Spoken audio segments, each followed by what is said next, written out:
Hi, everyone. I'm Cole Harper. Welcome to another episode of Fear Assembly. And joining me today is Eric of Popcorn Selections, as well Legend. as Chuck the Movie Guy and Bryan Starr.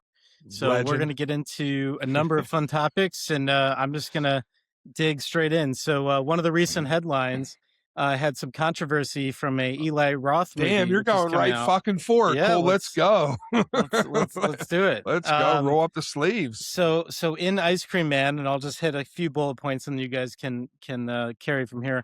Obviously, Eli has made a lot of controversial films in the past, Green Inferno to other insane films. This is from his direct label, so this is one of the films that he wanted to put out directly, and he's doing it through a company called Iconic, and it comes out in 2,000 theaters this coming weekend. And so, as of this recording, it has not come out yet. By the time this episode hits, I think it's going to be in circulation. So with that, Eric, I'm going to start with you. What do you feel about Ice Cream Man? What are you open to saying and discussing? And then we'll kind of go around the table. Well, this is one of those movies I was excited to, go and see. I haven't seen it yet. Obviously, it hasn't dropped, but some people have saw it early.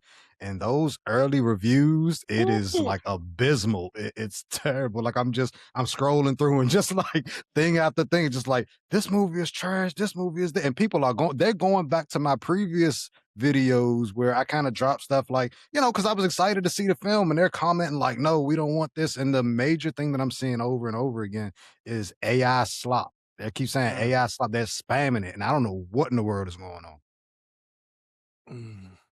Bryan, Chuck, who wants to pick it up from there? Yeah, I mean, I can definitely talk on the AI. I haven't seen it, but it's pretty simple for me. It's pretty cut and dry for me. If there's AI and it's there's a difference, I think, between what happened with I'm blanking on the name, the David Dismouchin film, Late Night with the Devil, when they used AI. They were using it during an era where we weren't sure, right? Like we probably were leaning in the direction that we were leaning in, but they were using it in an era where we were all kind of like having fun with it because it was goofy and random. But the moments we started realizing what AI does, especially when it comes to people's jobs, it was pretty clear right from the jump that I'm good. I don't need it. One thing I understand. I understand there are budgets and there's time constraints. And if that's the case, then don't make it. If you're running out of time and you can't hire someone, that's on you. If you're running out of budget and you can't hire someone, that's on you. Using AI to cut corners, it's not for me. And it doesn't matter who makes it. If freaking Christopher Nolan comes out and he's like, hey, this is an AI film and it's the greatest thing I've ever made, I'm going to be so disappointed to not see that film. But it's, I got a pretty hard stance on that for sure. Mm-hmm. Yeah, and I think it's a position a lot of people have currently, and it'll probably shift a little bit when there's higher quality things that come out that are going to be a hybrid of, filmed movies combined with real special effects, plus a little bit of AI here and there. The real question that I've always had is what happens when you have like a K-pop Demon Hunters, type movie that's entirely made with AI, all the way down to the music, right? But maybe it hits, and maybe people are willing to watch it, right? When do we get to a place where movies like Godzilla -1 are indistinguishable from AI stuff, right? So I don't think the AI is there yet, but I think that maybe it is some of the editors and people that are doing special effects that are going to be the first experts in implementing AI. So I think it's still TBD of what direction this takes. But Netflix has come out and said, hey, we've had AI in like 300 of our original shows and films, and I don't see like a backlash of people unsubscribing, from Netflix, right? So the adoption may be slow, but I still think people are going to call out when it's not done well and not done tastefully. So, Chuck, anything you want to add on the Ice Cream Man saga? Well, this is what I'll say. This is what I'll say generally concerning AI. Sure. I am to the belief that there is absolutely nothing in the world that can stop it. It's coming. It's here. It's becoming more prominent. It's happening. Yeah. Your personal preference of consuming that media is left up to the individual. Yeah. Mhm. So the thing that bothers me about it is if you're going to put AI in your movie, don't lie, but have the balls to say you put it in there. Darren Aronofsky is making an AI movie. He is a huge director. Neil Blomkamp, District 9, one of the best sci-fi movies ever made, has a full AI movie coming out. And he put his money where his mouth is. I'm releasing a full AI movie. They're not trying to hide it. And listen, am I going to watch that movie? Abso-fucking-lutely not. But do I respect the fact that you're at least getting busy with what you're doing and putting it out there? Yes. But then you're going to come out and say, no, there was no AI used, and then just say that you misspoke. That's like a slap in the face to the people that are making you money. And that's taking it a whole step further. And like, that's the part that I don't agree with. Like, now, granted, like if they would have said, hey, there's AI in this movie, I don't, at this point in time, I want nothing to do with it. Do I think at some point in time I could come around and do that? Not today. That's for another day. I don't know. But like, you got Aronofsky, you got Blomkamp, Martin Scorsese, Matthew McConaughey just put $140 million into AI. They just bought Ben Affleck's AI. Netflix bought Ben Affleck's AI company for like $1.2 billion. It's there. And then even like public knowledge, you can Google it right now, like A&E. A&E owns IFC, Shutter, all that. 5 years ago, they bought stock in a huge AI company. And it's like 4 other things, not movies. But these companies would be fools not to prepare for being put out of business. You know what I mean? And I have a director friend, I'm not going to say who he is. Let's just say that he's made 3 movies that are very prominent that horror lovers absolutely love. Now, granted, they have no AI in them, but he himself personally is training himself how to use these tools. Yeah. Because he's terrified of being replaced. And he's like, okay, so if it blows up and it really catches steam, what am I going to do? Go work at the post office? Or do I like at least have the idea of the tools to be able to move forward and like do this? Like, I don't want to be here, but like, and that's a scary spot. You know what I mean? And even like us as creators, I'm not going to put them out there like that. But maybe someday I'll make a video, but there's a streaming service that exists. Right. That's new, that does their marketing with AI creators. Like you could go right on their thing and it's somebody talking about the new movie that's on their app and it's an AI fucking person. And I'm like, and then they hit me up like, hey, will you do a paid? No, you're trying to replace me. No, I don't want nothing to do with you. You know what I mean? That's not cool. So it's a touchy subject, but I haven't seen it. I'm not going to see it. It's off my radar completely, but it's not just the AI, it's the deceit of the marketing and everything like that. And I can't get on board with that at all. All right. Yeah. Fair enough. So switching gears then, we have a couple reboots of a very popular franchise. We've kind of hit on this on previous episodes, but Nightmare on Elm Street has not one, but 2 projects in the works. One of them from Warner Brothers apparently has already tapped Lee Cronin to direct a shot-by-shot remake of the original Nightmare on Elm Street. And then there's a Paramount one that apparently is going to be a unique take, some kind of alternate origin story. So what are your thoughts on these headlines that are floating around? Does it excite you? Does it frustrate you of this expansion of an already beloved franchise, regardless of your thoughts? I mean, Eric, what are your thoughts? You're shaking your head. My thoughts are, okay, when I hear Freddy Krueger, like I'm excited. You know what I mean? I want to see another Freddy Krueger, but I felt like the last adaptation wasn't really, given justice. It didn't really do much for the community. People hated it. So I want to see it, do well, but this confuses me greatly. Why are we dropping 2 Freddy Krueger movies that aren't related to one another? Now, Lee Cronin getting behind it, that's definitely something I can get into, because when I saw that, The Mummy, what that did to me, if he can do that again, but with Freddy, like I'm with that, but I'm confused. Why are we dropping 2 Freddy movies? I don't get it.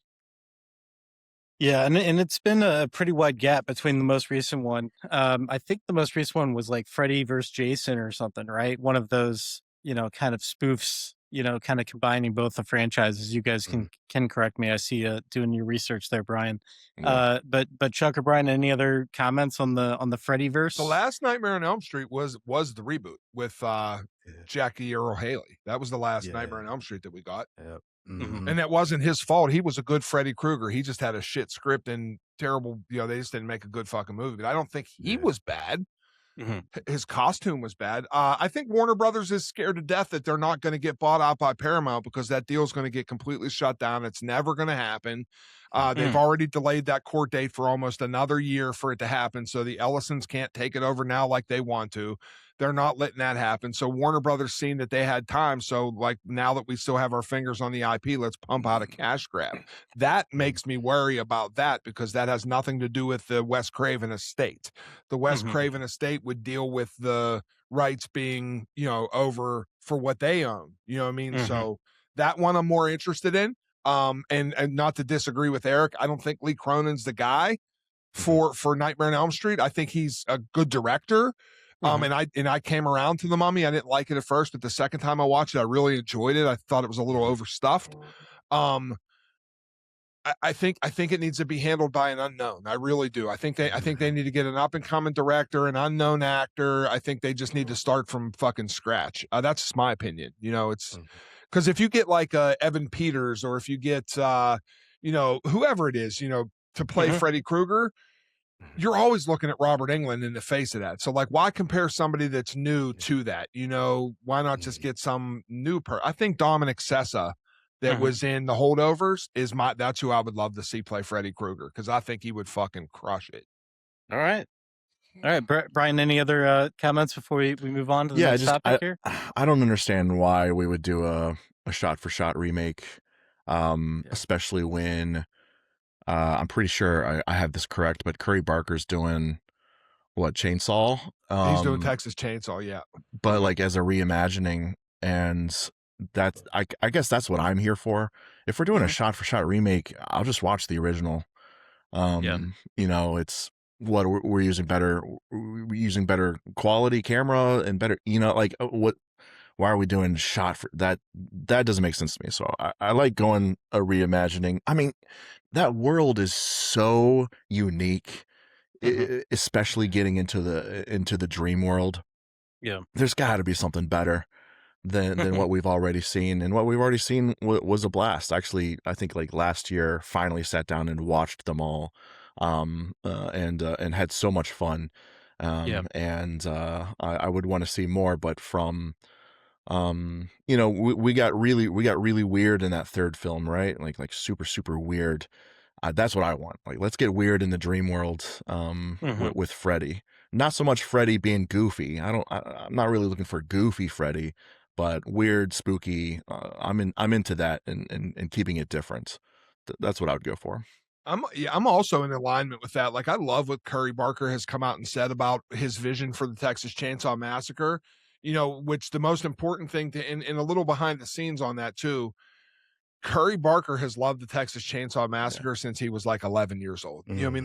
Like he knows that franchise, and he's not just a guy that just wants to do it. Like, it means something to him, and you need the same thing for this to like Yeah. explore it. But like, I'm good with weird, but I would like to see Nightmare on Elm Street be scary again. Like, Yeah. the first one I think has legitimate scares. Yeah. And then the second one, maybe a couple, and then it's just like comedy Freddy, which Mhm. sold a lot of tickets. But you have this story of, I mean, the Black Phone is the closest thing that we've ever gotten to a fleshed out Freddy Krueger story, Yeah. with the grabber, because they're very similar characters, Mhm. in their harm to like kids and things like that. So I don't know, but I don't think the price that the Wes Craven estate wanted for the rights is such an astronomical number that I can't believe that they would license it or sell it unless they read something that, because I think the purpose is more valuable to them than the money.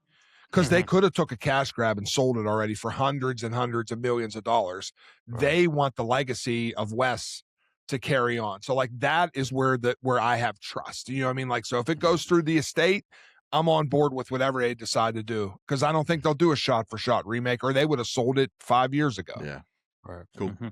Makes All sense. right. Well, so along that line, I want to ask a question to all three of you. If you were a character that suddenly in real life found yourself in sort of the Freddy Krueger Nightmare on Elm Street world, would you just try to stay up as long as you could, and not sleep, just start pounding Red Bulls and Monster Energy drinks, or what would you do in that space? And is there another movie that you'd be even more terrified to find yourself a character in?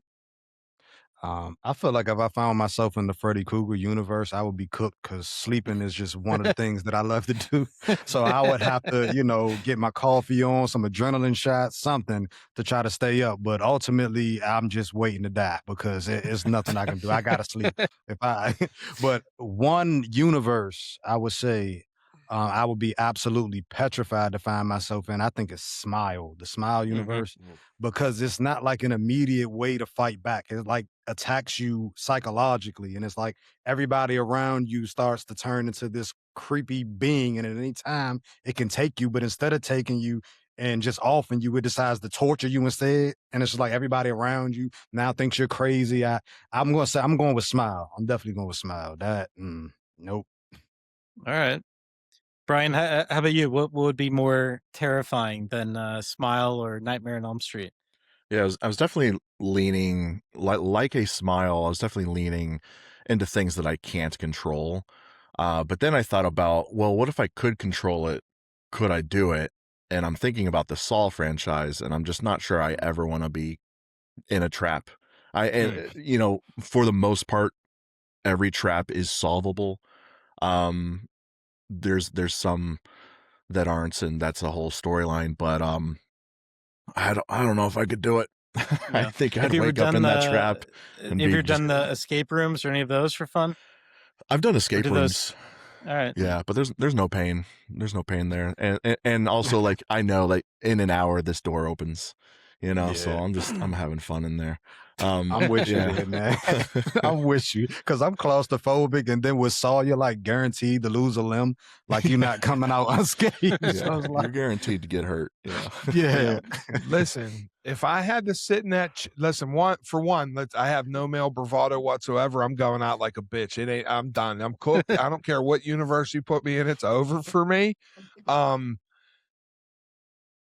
if I had to sit in that chair and dig in my own fucking brain to fill that thing up, listen, it ain't happening. Or the dude, and people don't give this one credit.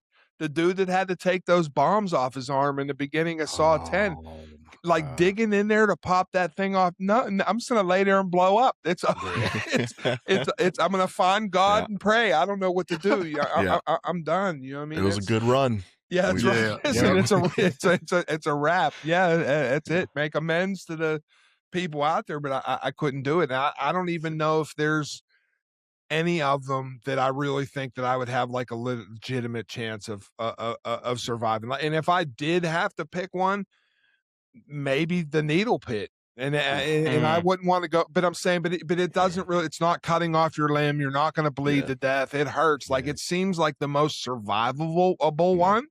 Mhm. But anything else, like that chick that had the fucking saw her fucking like, listen, that shit is that's brutal. No, no, Yeah. no, Yeah. yeah. no. Bear traps on the face, no Yeah, bueno. no, I'm good. Yeah. Yeah, Mm-mm, just kill nah. me. Yeah, that's all. And if I had to Well, be in Freddy, I would. I mean, I'm cool. I need to Yeah. sleep. It's either meth or sleep. I might just go to bed and call it quits. That's it. Yeah. Right. Try to befriend him or something. all right. Well, the movie for me, if I found myself in that I think I'd be done, is Open Water, one of the great shark movies, an indie film, Mhm. and I've talked Yeah. about it on some other podcasts before. But based on a true story of these scuba divers, snorkelers, etc., that basically come back up from an underwater Caribbean dip in the sea, and their boat is gone, and they don't know Mhm. which way land is, and so they're just floating out there waiting, and things eventually come. So I think all of us would go through all kinds of thoughts around what we would do to try to survive that situation. But Yeah. it's a tough one. As far as franchises go, I still think there's something just super creepy about The Ring, like getting a phone call and hearing 7 days. And then to your point, Eric, with Smile, like just the psychology of like, okay, what am I going to Yeah. do? How is this thing even going to come at me? I don't even know how to fight it. And obviously the franchise, all you find is these victims with their faces scrambled around, right? Yeah. And they've been unalived by some crazy form, right? But you never actually see Samara do anything. So to me, that's still one of the creepier things. Yeah. So I want to play a quick game with you guys, and you can debate amongst yourselves. So there's no like right or Okay. wrong. I'm just going to start throwing out some horror films. I want you to tell me which one you feel like is the better one or the one that you'd recommend. More. So imagine, and maybe you already have questions like this from some of your followers on your social channels. But I'm going to start with some easy ones. We'll get to some harder ones. So first, we're going to go with two Ari Aster films: Hereditary or Midsummer. Eric, what's your favorite of those two?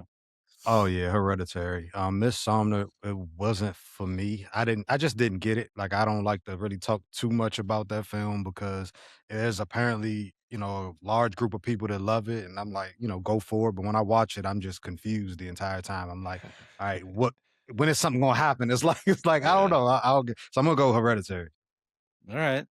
Anybody Yeah. want to debate that? Because I like Midsummer more, but Chuck, Brian, I don't know if you guys had I don't like any neither one of them. yeah. But if I had to pick, That's I too would bad. pick if I had to pick, I'd pick Hereditary. All right. Yeah. So next one, so Robert Eggers comes up very soon with the werewolf movie that comes out Christmas Day. So as far as his classics go, do you like The Witch or The Lighthouse? Which one is your preferred? That's tough. Yeah. I'm going Lighthouse. It's bonkers. It's just you're watching, one of the greatest actors of all time with one of the newest greatest actors of all time just competing with each other Mm-hmm. on craziness. Mm-hmm. These characters are insane, and it's just it's fun to watch these guys spiral. And of course, it's shot brilliantly, and it's a really fun story, and there's some great musical moments in there as well, especially with Willem Dafoe and the lighthouse itself. So for me, The Witch is a fantastic first film, even though I think Eggers doesn't like it that much. But the lighthouse is just an achievement, maybe an even better filmmaking achievement than Nosferatu, even though there's some just incredible, beautiful filmmaking in that movie. All right. This Well, was we like know how Eric would answer this next one, but talk to me or smile. So Chuck, you gotta break the tie here. Talk to Me or Smile. Yeah. Talk to Me is a bajillion times better. I don't like Smile or Smile 2. I think Chuck, Smile you didn't 1. like the Smile one? I think Smile 1 is better than Smile 2. Like after rewatching, it's like a 3 out of 5 for me. Yeah. And Smile 2 just kind of lost me after, like, that cold opening's one of the best we've gotten in like 10 years. I love the beginning of it, but then it just lost me after that. And the first one, when I went back to it, because there was another movie I caught like after the hype, is way better than I had given it credit for in the beginning. You know what I mean? Like I like that world and everything. Like but Talk to Me is a whole different level. Like I think Talk to Me is brilliant from front to back. It's an original idea. You never see it coming. Like even the gnarly scenes, like that desk scene, you don't never see that shit coming. Like, and it gets you. Yeah, I think Talk to Me is brilliant. And just to touch on Eggers, that's like putting LeBron and Jordan in a conversation for real, because with anything you pick except for the Northman, which I do like. Yeah. But I think The Lighthouse, I think that's the best dual acting performance of all time besides Joaquin Phoenix and Philip Seymour Hoffman in The Master. Of two legends going at it in a film, I think The Lighthouse it doesn't get the love it deserves. That movie's fucking incredible. Yeah. All right. I gotta watch that one. I never saw it. It's so fucking weird, Eric. Bonkers is a good word for it. Yeah, it's bonkers as shit. It's bonkers. I gotta check it out, man. Yeah. So Chuck, so A24 is doing the sequel of Talk to Me, right? They're gonna turn that into a franchise. So are you gonna be more excited for that sequel or any of these newer movies coming out, like the new Resident Evil and so forth? I think, listen, I'm gonna go on record and say this right now. I think Zach Kreger's Resident Evil could potentially be the best horror film this year. I think that movie is going to rip nonstop for an hour and 30 minutes from everything I've heard. So here, and I'll tell you why. You want to know why? I have something to back it up with. I went to the Hokum premiere at South by Southwest. Me and Cody Leach sat behind Roy Lee and Steven Snyder. Roy Lee produced Hokum. Mhm. That dude didn't talk about anything for that whole entire movie, inside or outside, other than Resident Evil and how excited he was for people to see it. Okay. To the point that he walked out and showed me and Cody I could say it now because it's out. Yeah. We stood in front of the fucking theater and he whipped his phone out and showed us that Resident Evil trailer and was like a kid at Christmas with the Red Ryder BB gun with this smile on his face. That's cool. And from the trailer and everything that he said, I think that movie's just going to, I don't think people are ready for it. I think it's going to fucking rip. Man. All right. Even in the trailer, like you can tell they have something. It's just like with the atmosphere, everything going on in the trailer. It just, I don't know, it make you feel something, man. So I definitely think that's going to be one of the ones. Yeah. Yeah, I can't wait to see it. Yeah. All right. So a couple more in this game. So The Ring or The Grudge? We're just talking about the originals. We're not talking about the whole franchise. I'm a Ring truther. Yeah. I think that first Ring movie is you know, the ring walk so the Grudge could run. Yeah, and I was gonna say that like the Ring is like it started it all, so it's like you kind of have to give it its respect. I love The Grudge though. It's just something about that Grudge movie is that good. that hallway scene. Remember they were stuck in the office. Oh my god, it gives me chills, man. The Grudge is something serious. But like Chuck said, if there was no Ring, I don't think we would have got The Grudge. So I got to give it to The Ring, definitely. The Grudge always comes to mind when I'm like grabbing something from my attic, like even if it's just like a gallon of paint or something. I'm like, is something gonna be right here? And be like, like whatever that noise is, I can't even do it. But all right, fair enough. And then we got let's go Scream or Cabin in the Woods. Another two classic head to head.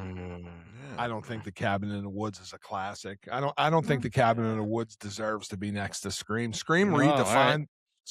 Well, I like The Cabin in the Woods. I mean, it's decent, but Scream redefined the slasher. It's like the first very meta movie. And I'm not a Scream truther at all. Like I love the first one, and after that, it's just I don't care. But that movie redefined the whole entire horror genre. Like that's like his icon. It's one of the most iconic movies ever made. Yeah. I mean, Cabin in the Woods is cool, but it's not Scream. All right. I just liked how meta it was, just to give a little bit of credit there. No. I mean, it's cool, but it's just that's a tough next to next for me. Sure. If you were last one.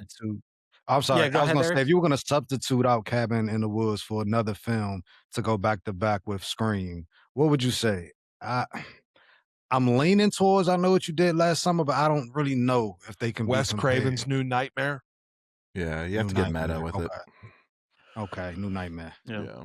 Okay. All right. Last one in this game, and again, have fun with it. American Psycho or Nightcrawler? Immediately I'm going Nightcrawler. I like American Psycho as much as everyone, but Nightcrawler, that performance, again, I think Gyllenhaal crushes Christian Bale's performance. Christian I'm Bale's on great board with that. Yeah. But Gyllenhaal, I mean, he's a different person. He's scary. Yeah. Eric, do you agree? You like Nightcrawler? Okay, I'm gonna be honest with you. You ain't seen Nightcrawler? Man. I haven't seen either one. I think American Psycho was a little outside of my age range when I was growing up. I didn't. That's fair. I don't remember. And Nightcrawler, I just haven't never gotten around to watching it. So yeah, you should watch both of them. Yeah, they're both excellent films. Yeah, they're both excellent. And I believe, I mean, correct me if I'm wrong. I believe Christian Bale, who takes on the American Psycho role, I think a lot of people in a circle were telling him not to take it on because it was a horror role and that it was going to hurt his, drama roles and other roles, and it was the exact opposite. Yeah. Right. I don't remember the story, offhand, but then with Nightcrawler, I remember I saw that in the theater and everybody was just so uncomfortable because Gyllenhaal's character is just so sketchy and icky and like what are his motives? Now he's hitting on his boss and it has so many layers to it. And I need to rewatch that actually because it's been years. When did that one come out? Like 2018 or something? Yeah, 16, 17. I will point out that the next best movie that we're probably going to get that is similar to Nightcrawler is they just released the trailer for Primetime, Robert Pattinson's film about what's the guy? Chris Hansen. Yeah. To Catch a Predator. They are leaning into Chris Hansen being a predator himself, but in the sense of tracking these people down, very similar to Jake Gyllenhaal and Nightcrawler, and the links that he went to get the shot, to get the fame. I saw that trailer today, and I was just like, I mean, there's a reason why Pattinson has 5 films, if not 6, that's happening. And I'm not tired of him because he's different every single time. He's brilliant. And he's taking on these indie roles with a lot of range, like the drama. I think, Chuck, you like the drama. It's one of my favorite movies of the year. Yeah. It's fantastic, and it's very dark. I watched it, and then my wife was like, "Hey, do you want to watch the drama together?" I was like, "No, I'm all right." Robert Pattinson, I don't care what anybody says, is the greatest actor of this generation. And if you put it to the situation of like who's gonna be the people that take the shoes of De Niro's, the Pacinos, the Denzel Washingtons, we have because they're all in their 60s to 80s. You know what I mean? Like all the legends. DiCaprio is then in the middle of that. Because I think he's excellent. But then you're going to usher in the Gyllenhaals, who is up there for me, has done no wrong. But I think Robert Pattinson at the end of all of it, like when it's all done and his career's done, I think he is better than all of them when it's all said and done. Dude is fucking phenomenal. Yeah. Agreed. Yeah. All right, last one in this game, but we got to hit 2 classics in the sci-fi horror space. So The Fly from 86, the original Fly, or The Thing from 1982. If somebody's not seen either, which one are you like, you got to watch this one first? Because you got to see them both, but which one is your top? Yeah, I'm going The Thing, but that doesn't discount the incredible effects of The Fly as well, because there's some great practical effects there. But I like The Thing more as of a story. I like the mystery. I like stuff like that. When you're not too sure what's what, who's who. I dig that, and the fact that this mystery continues until the credits are rolling is really fun.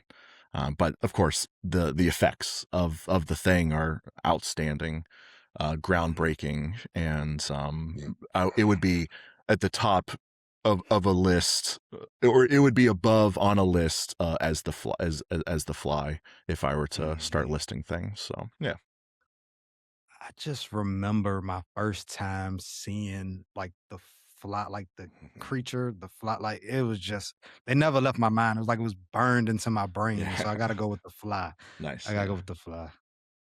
David Cronenberg is my favorite director. And I love all his work, and I love The Fly with my whole, I have the fly shit all over my room. Like I love it with my whole entire heart, but I cannot put it, I think The Thing is truly, other than Poltergeist, because you guys know how I feel about my Poltergeist. The Thing is legitimately the most perfect horror film ever made. Like there is nothing, like even The Fly has some down parts. There's a little bit of bad dialogue. It has a couple little issues with it. The Thing is perfection.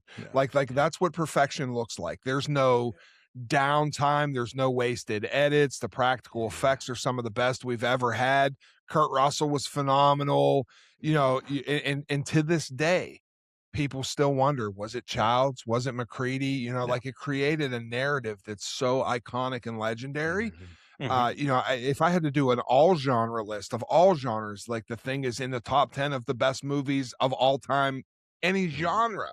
I couldn't put The Fly in that top 10. Yeah. I see that. All right. Well, let's switch gears a little bit. Let's talk ghost stories a little bit. So I wanted this to be one of the topics that we could get into. So Eric, I'm going to start with you. Like if I say, hey, give me a good horror film that's got a ghost story or ghost theme in it, what's the first thing that comes to mind? What would you recommend? The Sixth Sense. That movie has creeped me out since I was a child, since I was a kid. When it comes to ghost stories, there is that and What Lies Beneath that have actually stuck with me. I fucking love that movie. Yeah, I like banger.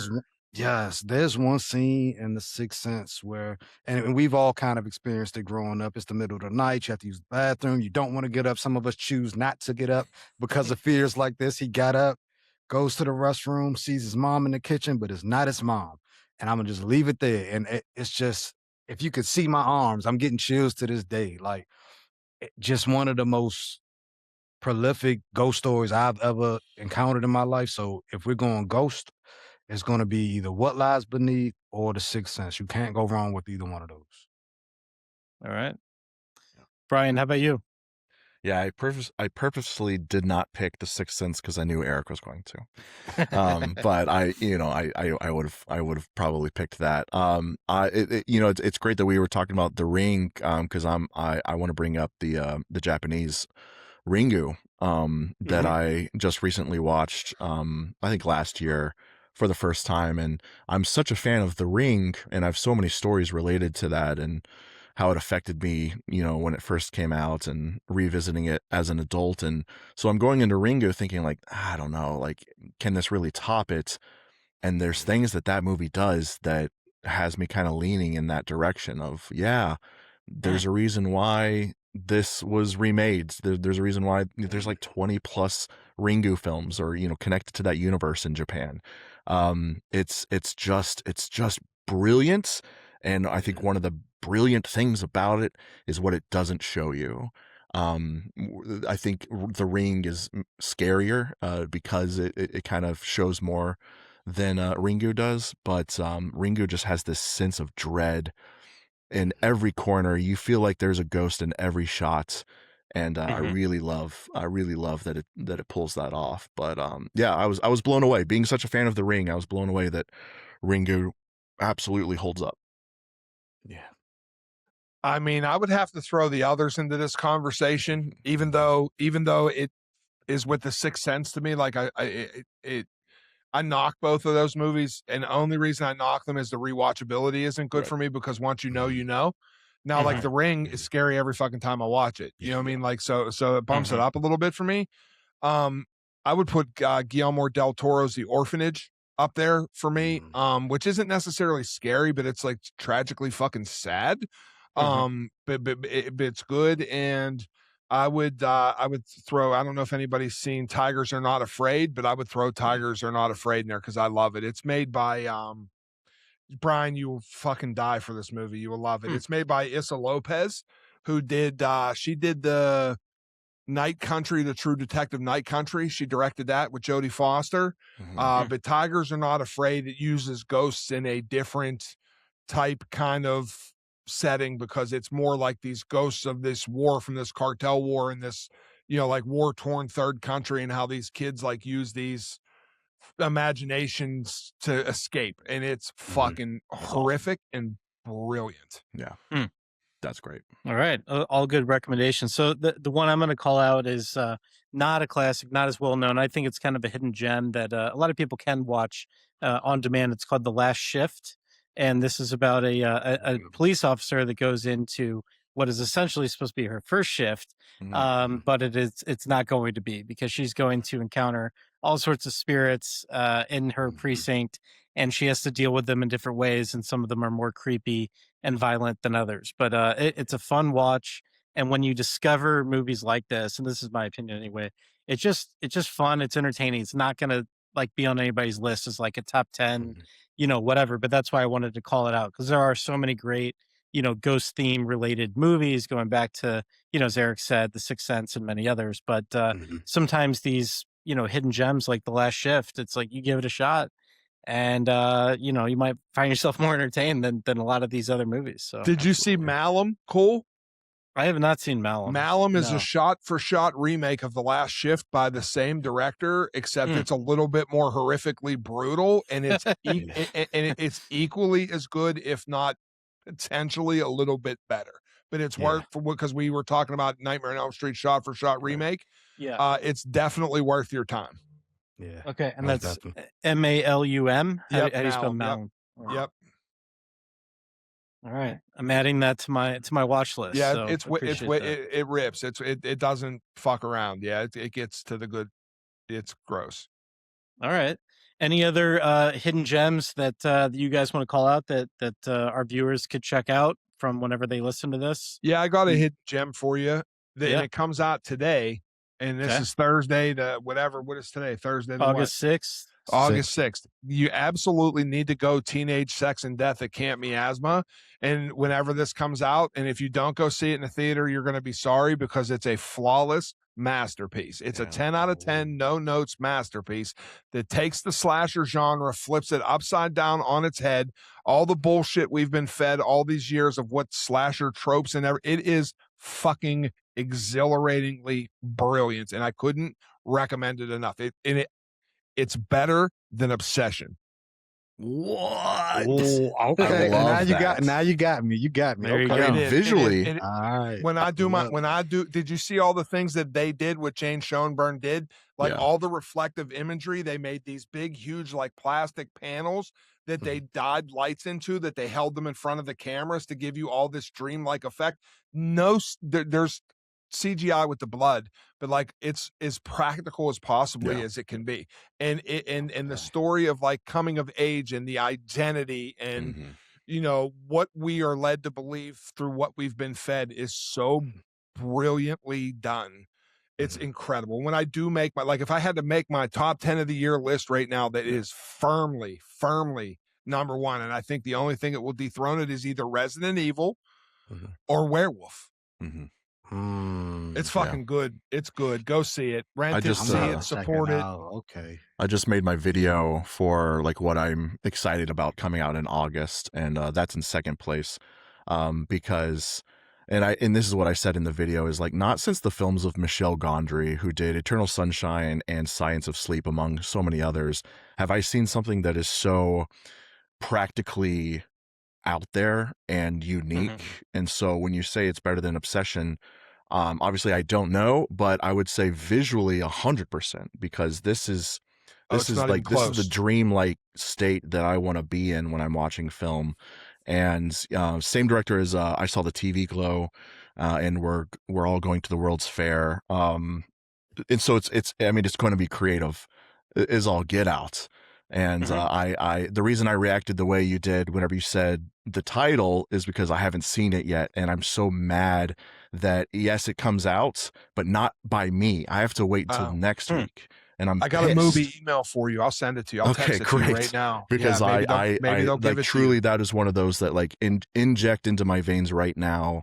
Because when I saw the trailer, I was just like, it's like seeing something brand new. And I think that's what a lot of people loved about Obsession, is that they were kind of seeing, something that they're familiar with, the monkey's paw, but in a brand new way. And so seeing this tackling the slashers, and especially, it's definitely like not trying to hide the fact that it's, all about Crystal Lake and like that whole world. But to see this in a new light is that's what gets me excited about movies. It's unlike anything that you have ever seen ever. That's like what it is. And it has a very Nicholas Winding Refn Keller palette to it. Yeah. Which I love. I don't love all his movies, but I do love his ingenious Keller palettes. Yeah. And Gillian Anderson will 1,000,000% be nominated for a Best Supporting Actress, because she is fucking electric. Like, look, I got chills all over me. Yeah. We went to see it. Me and Colby Does Horror went to see it at Movie Fest in Chicago. I flew to Chicago because I wanted to see it so bad, and got a ticket for it through Mubi. And I seen it, and it got a standing ovation, and I was floored. It's brilliant. It's so good, so good, so good. That's exciting. That's great. I can't wait to check it out. I have two. So I have like my milder horror fans in mind, those who are trying to kind of get into horror, and those who are into some dark stuff. So the first one, and this is for the mild crowd, I'm gonna go Follow. It's I think it should still be streaming on Tubi. This one follows like a podcaster. He's kind of looking for that next big moment to have his channel like go through the roof. So he visits like haunted places, and he actually encounters this haunted hotel. And it's more like it's a found footage style movie, but he goes to this hotel and just it all hits the fan. I'm gonna just leave it there. It's called Follow, so check that one out. And for my horror fans that are a little bit desensitized like me, you into some darker stuff, go for Mhm. The Dark and the Wicked. It follows these siblings. They're going back to it's like their family's farm and they're at a relative about to pass away. And it gets dark and it's gritty and it's just one of those ones. So if you're ready, if you feel like you're brave enough for that one, check out The Dark and the Wicked. Banger. Yeah. Yeah. Yeah, very good film, very dark indeed, and another reason not to answer the door from strangers and let them in. So, Brian, how about you? What are some of your hidden gems that you want to bring to light?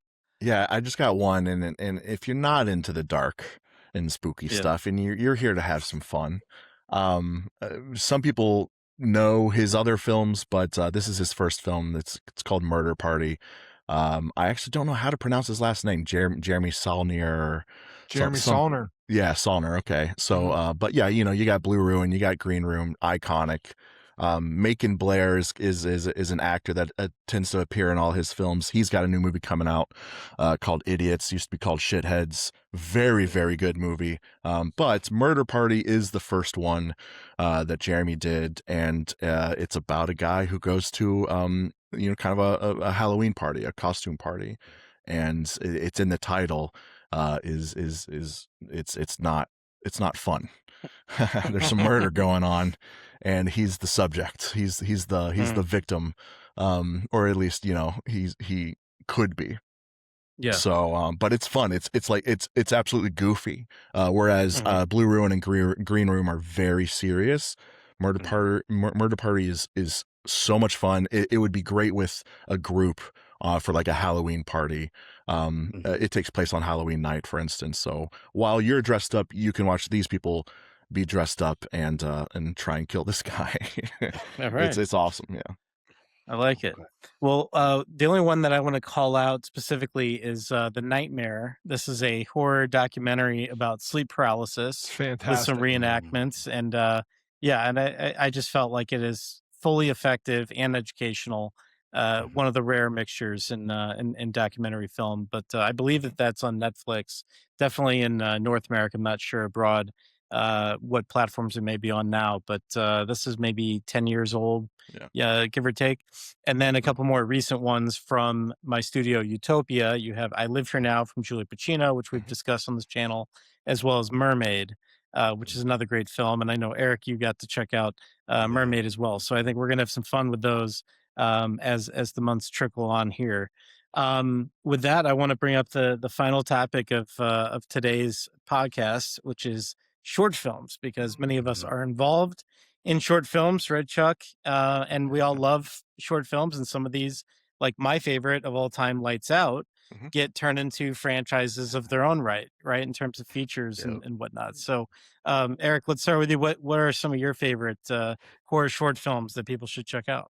You just said mine was Lights Out. I love that. That was from like 12 years back. There's another one. And Chuck, you might be able to help me remember the name of it. It's about a family. They kind of come together, but it's like a twisted family. They come to a dinner. Something strange about the Johnsons. Yeah, That's man. Ari That Aster. thing was crazy. It's the best thing Ari Aster ever made. Dude. Yeah, that one was super crazy. So those are my favorite too. I like Lights Out, and I like, what was it called again, Chuck? Something strange about the Johnsons. Trigger There you go. warnings for it's fucking Yeah. devastating. Yeah. And if you're looking for short films, there's a large collection of them on like platforms like TikTok, and they come up, and I guess because I'm always looking at horror stuff, they pop up on my feed all the time, and they're really good, but I don't think they're like picked up by anybody, or I don't even know if they're on YouTube, but they just come up on my feed all the time. And so There's also channels like Dust and Alter that have a lot of the Crypt genre TV. short films that are great. Yeah, Crypt TV is another good one too. Chuck, what are some of your favorite short horror films outside The of the ones greatest that you're short horror involved in? film ever made. Yeah. Bold thing is called Dead Grandma. It's a minute and 21 seconds long, and it will absolutely devastate you. It's so fucked up, but it's so brilliant. It's one of the most brilliant minutes and a half of filmmaking that you will ever see, and it's devastating. And there's another one that should be hitting like YouTube soon. It's called The Witch. It's made by this guy named Hoku Chan. And I can't say, I don't know. I don't want to spoil it because it's about a witch that shows up at a house. I can't, it's 6 minutes long, and I seen it at, I was at Fantastic Fest, and I was checking out like the Crazy Midnight Shorts block. And it was the very last short out of some shorts that weren't very good.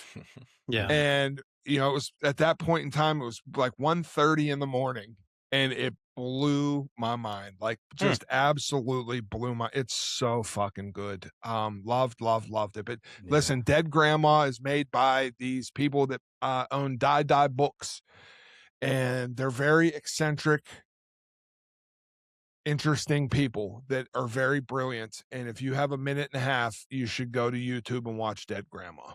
And what about Tiny buckle House? up. You did a post on Tiny House. I was That excited. has nothing to do with the about short that film. No?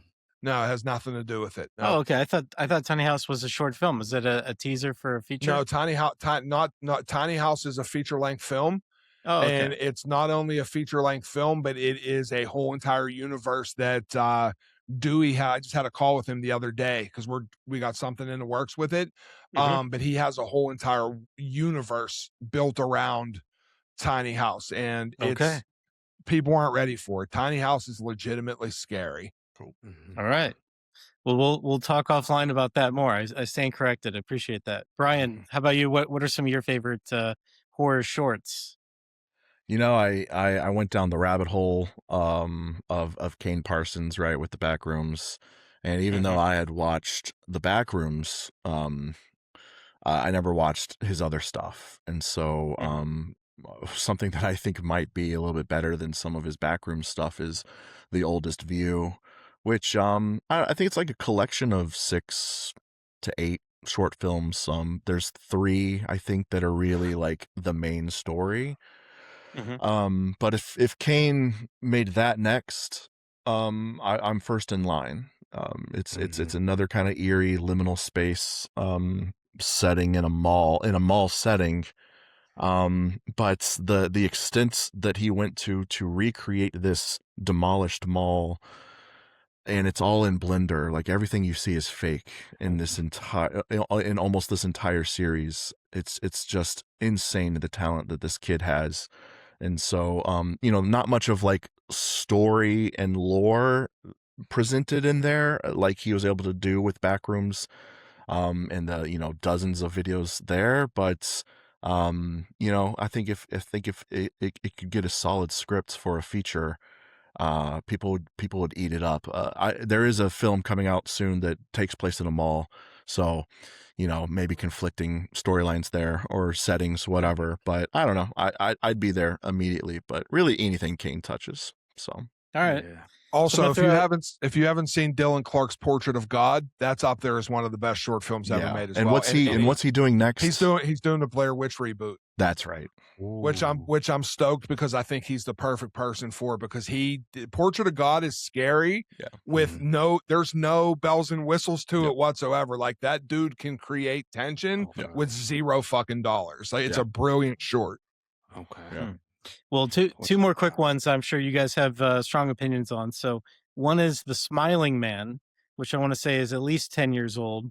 And it basically follows a girl. She's just on a walk. She looks across the street. There's a stranger, and he's smiling at her. And she keeps walking, looks back, and he's still smiling at her. And you can kind of take it from there. I don't think that one has been adapted yet. I could be wrong, but very, very creepy short film. May have even had multiple short films, became like a little anthology, if you will. The other one has had a lot of debate, and the title of it is called Dining Room or There Is Nothing. And this is one of the creepiest short films that I've ever seen. It is very apocalyptic, and it is basically a young lady at the end of a dining table, and she's muttering something that is very hard to make out. And then she basically like dips her face into like cereal or porridge or something along those lines, and just she's acting all, you know, possessed and deranged. But this short film has had a lot of debate over what it is and what it's about. But either way, if you watch this thing, it is just one of the creepiest short films ever. So be sure to check that out. Do you guys have any thoughts on either of those? Are you familiar with both? I haven't seen either one of them. The Wow. Smiling Man, Okay. the Smiling Man's based on a Reddit thread or a Reddit The story. creepypasta thing. And in No Sleep, r/No Sleep. And if you ever want to get, you know, if you ever want to get your brain running on some ideas, the ideas in No Sleep are absolutely incredible, to the point where one person's story called Pen Pal needs to be a movie, but he turned it into a book, which I own. And it's absolutely phenomenal. So I was really big in the No Sleep Reddits, and Smiling Man, the short is based off of that story. It's a fantastic story. There's a lot of great stuff in there. All right. Well, I'm sure we could talk more creepypasta, short film feature, etc. And that's why we're gonna continue on and have more of these discussions. So want to thank the viewers for joining us today. Eric, Chuck, Bryan, thank you for joining, of course, and we will talk again soon. Thanks, everybody.